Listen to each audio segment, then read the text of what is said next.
Good morning. Hello बच्चों, कैसे हैं? आज एक फिजिक्स का दूसरा टॉपिक पढ़ना है, ओम्स लॉ एंड पावर। हम लोग सब पता है ट्रायंगल क्या होता है। हमको पता है triangle triangle consist of three sides, लेकिन उसको हम कुछ पार्ट करके पढ़ेंगे। उसमें जो हमें ओम्स लॉ ट्रायंगल पढ़ना होगा, उसके बाद पावर ट्रायंगल पढ़ना है, electrical power and electrical energy में बारे में आज सारा एक रिलेशन निकालना पड़ेगा हमको। वो सब देखते हैं, चलो। हमको पता है ओम्स लॉ सर्किट जब क्या बैटरी में जब क्या केमिकल पोटेंशियल चेंजेस होगा तो इसमें बारे में बाद में क्या होगा, करंट फ्लो होगा। उसका रिलेशन जो होता है ओम्स लॉ भी डायरेक्टली प्रोपोर्शनल टू करंट, तो उसको हम स्टेटमेंट में बोलते हैं। लेकिन उसका एक जो फॉर्मूला है उस बारे में कैसे हमको याद रखना है वो सारा आज पढ़ते हैं, ठीक है। चलो, हमको पता है क्या V is equal to I R, तो हम एक ट्रायंगल में लिखे, एक प्लेस में V लिखे, एक प्लेस में I और एक प्लेस में R लिखे। तो तीनों का रिलेशन हमको पता है। जो V डायरेक्टली प्रोपोर्शनल होता है किसमें, I, तो उसमें एक कांस्टेंट मल्टीप्लाई करते हैं जिसको प्रोपोर्शनलिटी कांस्टेंट बोलते हैं। उसके बाद V equal to I R होता है। तो अब जो पहले हम V इस वाला पर्सन में रखेंगे, उसके बाद I इधर और आर, इसमें एक अरेंजमेंट ले ली। इस वाला अरेंजमेंट से हम निकलते हैं सारा, जिसका आई का टर्म में भी आई आर क्या होगा, आई का टर्म में क्या होगा, आर के टर्म में क्या होगा, वो देखते हैं, ठीक। जब आई निकलना होगा तो जब भी निकलना होगा तो क्या होगा, V is equal to I R. तो इसमें जो आई आर है नीचे में, तो दोनों हम उसको मल्टीप्लिकेशन कर देने से भी निकल जाएगा। V equal to I into R कर सकते हैं। उस तरफ से हम जब आई निकालते हैं, देखो भी ऊपर है नीचे आर है, इस वाला पर्सन का हम डिवीजन कंसीडर करने से भी बाई आर इक्वल टू आई होगा, ठीक है। नेक्स्ट देखते हैं हम आर निकालने के लिए। आर जब निकलेंगे क्या होगा, भी ऊपर है नीचे आई है, तो उसको आर कंसीडर, आर निकलने के लिए भी बाई आर, तो उस वाला पर्सन का हम डिवीजन लेते हैं तो हो गया, तो आर निकल गया भी बाई आर। उस तरफ से हम चलते हैं पावर। पावर क्या होता है, पावर होता है रेट ऑफ डूइंग वर्क। तो किस रेट में हम काम करते हैं उसको बोलते हैं पावर। पावर उस तरफ से होता है।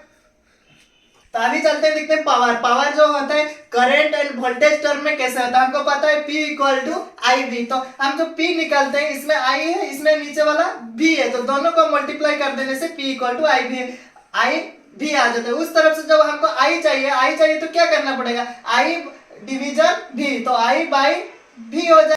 जब I निकलते हैं इसमें, तो इसमें I जब निकलना होगा क्या करना है, P बाई भी करना है। तो P ऊपर में है नीचे भी है, तो जो लाइन है उसको हम डिवीजन कंसीडर करते हैं, तो P बाई भी हो गया। उस तरफ से चलते हैं नेक्स्ट ट्रायंगल में। ट्रायंगल इसमें जो भी निकलना होगा क्या होगा, P बाई आई, तो आ जाएगा हम लोग का आई। उस तरफ से हमको तीनों रिलेशन मिल गया, जैसे कि इजी होगा।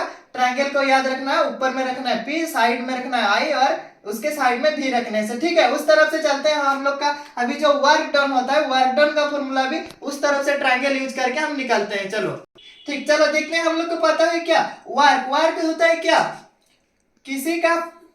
किसी ऑब्जेक्ट के ऊपर फोर्स अप्लाई करने से ऑब्जेक्ट कुछ डिस्प्लेस करेगा, उसको बोलते हैं वर्क। तो उस तरफ से वर्क जो होता है, वर्क को हम ऊपर वाले रखते हैं, नीचे दो फोर्स एंड डिस्प्लेसमेंट रखते हैं। तो उसमें हम लोग को पता चल जाएगा क्या, work equal to force into displacement. हो तो जनरल हम पढ़े हैं, जैसे पावर में पढ़े ओम्स लॉ का भी जो V equal to I R, उस तरफ से भी इसमें आ गया W is equal to F into X. उस तरफ से हम फोर्स निकालने के लिए क्या करना है, फोर्स जब निकलना होगा तो W बाई एक्स करना है। W ऊपर में है और नीचे x है, तो W बाई एक्स हो गया। उस तरफ से हम अभी डिस्प्लेसमेंट निकालते हैं। डिस्प्लेसमेंट क्या होगा, W बाई एफ हो जाएगा डिस्प्लेसमेंट। तो उसका जो तीनों फॉर्मूला पढ़े उसका हम अभी क्या निकालते हैं, एक ग्राफ में रिप्रेजेंट करने से क्या आता है। तो हम पहले ले लेते हैं ओम्स लॉ। ओम्स लॉ में ले लेते हैं दो एक्सिस है, हम लोग को पता है X axis and Y axis. X axis में ले लेते हैं हम पोटेंशियल एंड वाई एक्सिस में ले लेते हैं करंट। दोनों का जब बनेगी एक्स रेस्पेक्ट टू y और v रेस्पेक्ट टू i, तो ग्राफ जो बनेगा